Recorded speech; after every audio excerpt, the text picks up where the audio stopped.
เมื่อคนลาวข้ามไปไทยจะพามาเบิ่งบาเขาให้เกียรติพื้นแผ่นดินไทยสำใดเมื่อเพลงชาติดังขึ้นปุ๊บธงชาติด้วยความภาคภูมิใจในเอกราชและความเสียสละของบรรพบุรุษไทย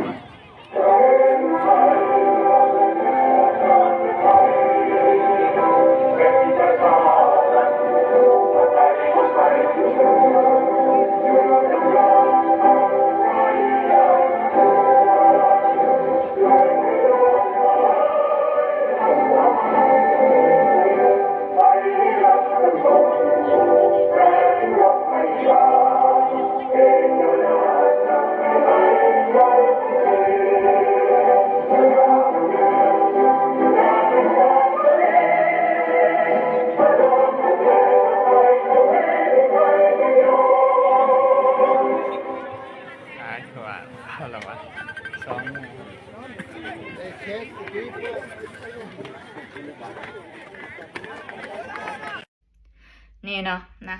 ถือว่าเฮาก็ไปบ้านเขาเฮาก็ให้เกียรติยืนเคารพธงชาติให้เกียรติผู้ที่เสียสละนะที่เสียสละเพื่อพื้นแผ่นดินของทางประเทศไทยเขาเนาะนะเฮาก็ต้องยืนให้เกียรติและก็เคารพนะในการเสียสละเลือดเนื้อของเขาเพื่อพื้นแผ่นดินของเขานะบ้านพี่เมืองน้องไปมาหาสู้กันเคารพซึ่งกันและกัน